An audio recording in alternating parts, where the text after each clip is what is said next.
histoire d'en dire plus.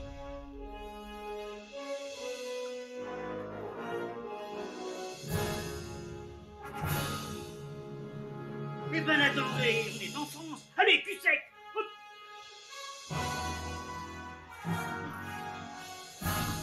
Personne ne peut le croire et pourtant c'est vrai, ils existent, ils sont là, Tarnatata. Blanc. Il faut qu'on pète.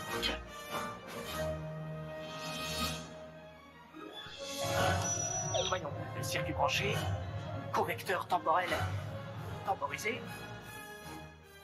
Bonjour, bienvenue sur Histoire d'en dire plus. Aujourd'hui, on parle d'un film avec une distribution de rêve. Tom Cruise, Demi Moore, Jack Nicholson, Kevin Bacon, Kiefer Sutherland. Peut-être que vous aurez reconnu Des hommes d'honneur, A Few Good Men. Allez, c'est parti mon kiki. Alors, Des hommes d'honneur, A Few Good Men est un film de procès américain de Rob Reiner. On connaît déjà pour des podcasts que j'ai sortis là précédemment. J'ai fait Misery, on connaît le film Misery de lui. Et ce film est sorti en 1992. Deux avocats militaires, Tom Cruise et Demi Moore, sont envoyés sur la base américaine de l'US Marine Corps à Guantanamo, à Cuba, pour élucider les causes réelles de la mort d'un marine décédé après avoir été agressé dans sa chambre par deux autres Marines. Au début, les deux avocats font face à un mur de silence de la part des officiers et des soldats en place. Puis, il devient de plus en plus clair que les deux agresseurs ont agi sur ordre. Mais encore faudrait-il le prouver, alors que la justice militaire penche spontanément en faveur d'un acte isolé. Pour retourner la situation, il n'en reste qu'une solution, d'autant plus risquée que l'intéressé est appelé à exercer prochainement de très hautes fonctions à Washington, cité à comparaître à la barre des témoins, le responsable de la base en personne, le colonel Nathan Jessup, qui est joué par Jack Nicholson, personnage autoritaire, arrogant et imbu de lui-même, auquel tout le monde obéit au doigt et à l'œil à Guantanamo. Voilà rapidement ce film de 138 minutes, on va rentrer dans le détail du synopsis.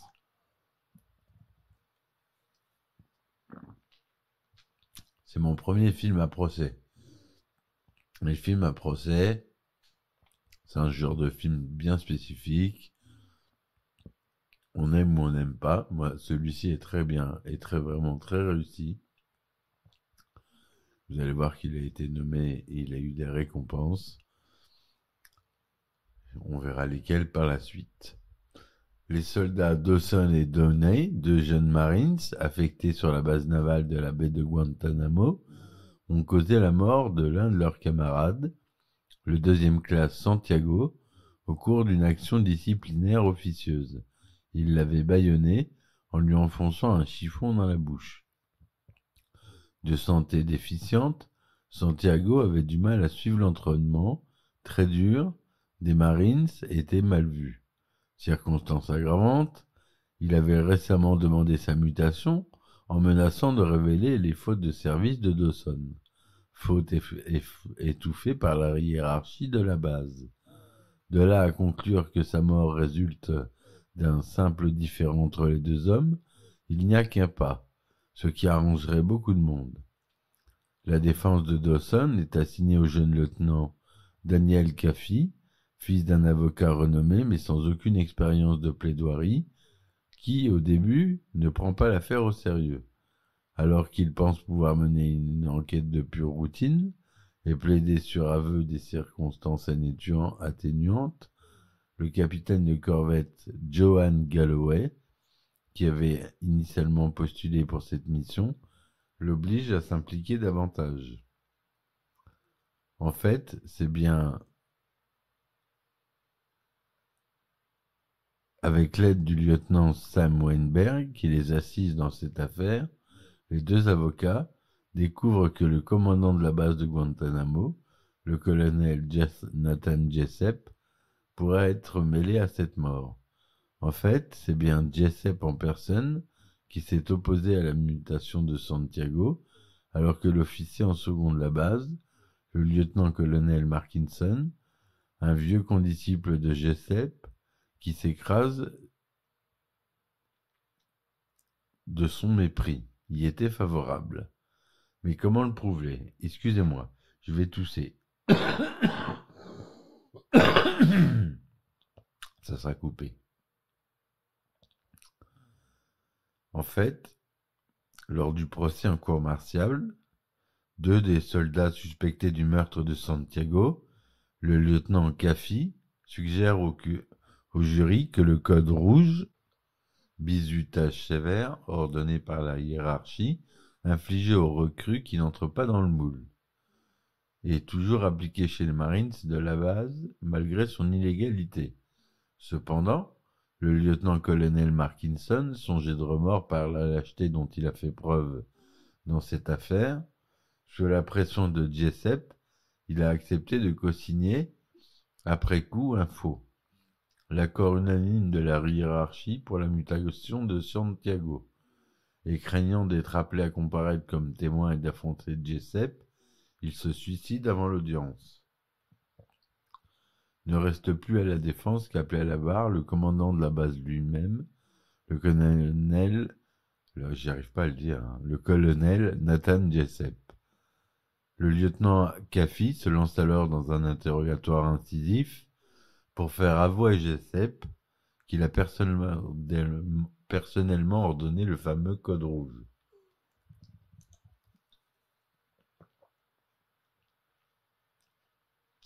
Jessup, qui estime être le seul juge de la pertinence des punitions infligées sur sa base, évoque d'abord, non sans grandiloquence, son rôle de protecteur du pays. Encore et toujours remis en cause, selon lui, par des ronds de cuir, des flanqués, des fils à papa. Mais, poussé dans ses retranchements par la mutation de Santiago, pour le protéger alors même qu'il avait soi-disant interdit qu'on touche un seul de ses cheveux, Jessup finit par avouer crânement être le commanditaire du code rouge qui a entraîné la mort accidentelle de Santiago. Sans mesurer la portée de cet aveu en plein tribunal, il s'incrimine en tant que responsable de cet homicide. Alors qu'il s'apprête à repartir comme si de rien n'était, vers sa base, le président du tribunal ordonne son interpellation par la police militaire, ce qui engendre une violente altercation entre Caffi et Jessup, au cours de laquelle ce dernier éructe son mépris et sa haine pour tous ces planqués donneurs de leçons dont Caffi est selon lui l'archétype. Au terme du procès, les soldats Dawson et Downey sont acquittés du meurtre de Santiago.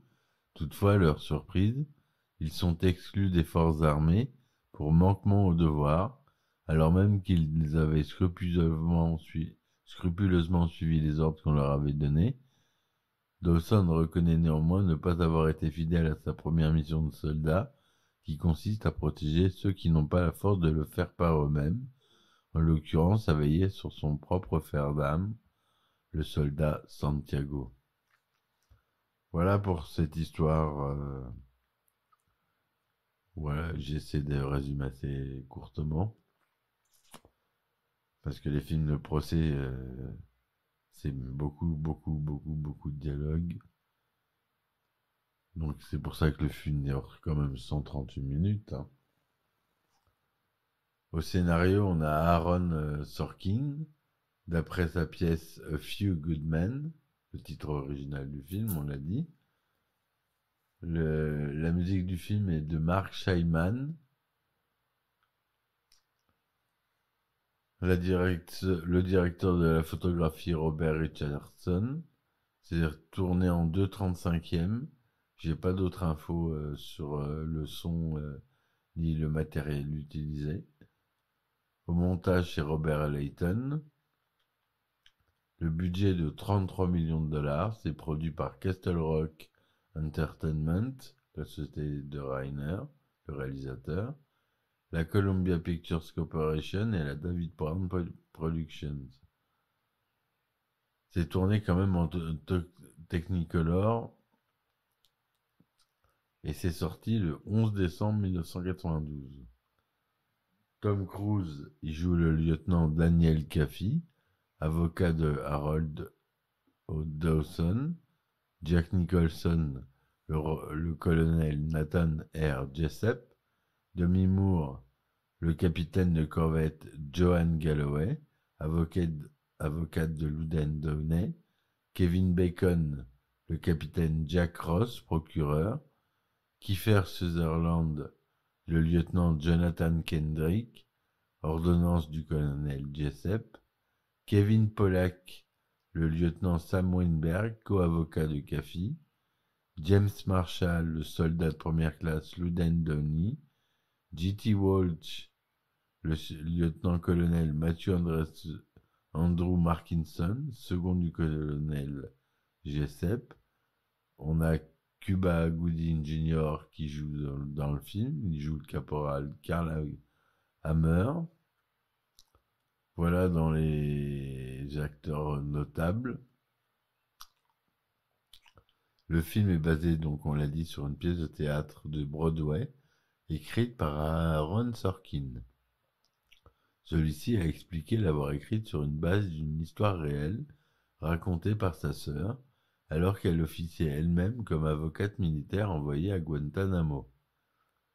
Le débat sur les services corporels à Guantanamo est dénoncé de manière presque prémonitoire dans ce film, soit 16 ans avant que les pratiques de torture de la CIA sur cette même base ne fassent l'objet d'une grande publicité dans la presse internationale et d'une condamnation devant la Cour de justice américaine en vertu de la Convention de Genève sur le traitement des prisonniers de guerre. Le président Obama a fait interdire en 2009 l'application de la torture du waterboarding. Le waterboarding, c'est une technique de torture qui fait suffoquer la victime en la noyant sous l'eau, spécialement pour les prisonniers tenus au secret sur des bases militaires étrangères, telles que celle de Guantanamo. Sur Rotten Tomatoes, le film obtient un score de 83%, sur Metacritic 62%, drame à l'ancienne dans une touche contemporaine, réussi grâce à la force de ses stars avec Tom Cruise, Demi Moore et surtout Jack Nicholson, à offrir des performances puissantes qui compensent largement l'intrigue prévisible. C'est vrai que l'intrigue est bon, c'est pas le meilleur scénario au monde. Le film aurait engrangé une recette totale de 243 millions de dollars dans le monde. Pour un budget de 90, on est bon. On est bon, on est bon, on est bon. Les récompenses National Board of Review 92, prix du meilleur second rôle pour Jack Nicholson. Les MTV Movie Awards 93, prix du meilleur film. Nominé à l'Oscar du meilleur film. Nominé au meilleur acteur d'un second rôle pour Jack Nicholson. Nominé au mixage son et nominé au meilleur montage pour les Oscars 93 et même chose pour les Golden Globes.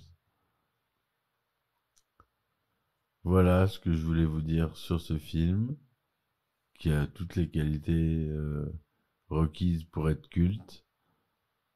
Il a fait connaître tous ces grands acteurs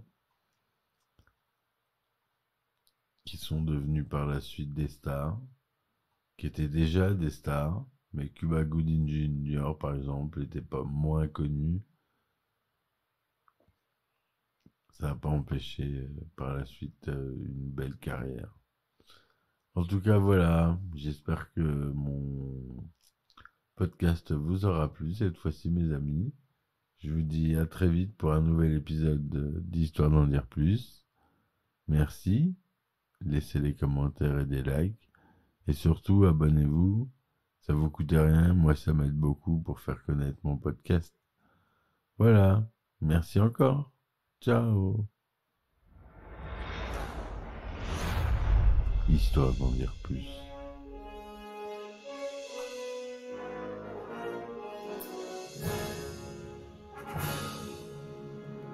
Eh ben attendez, on est en France. Allez, cul sec. Hop.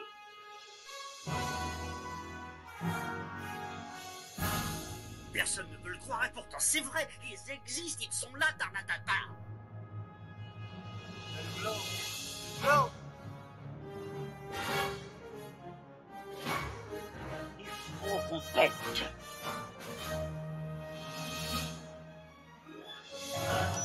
Voyons, le circuit branché, correcteur temporel temporisé,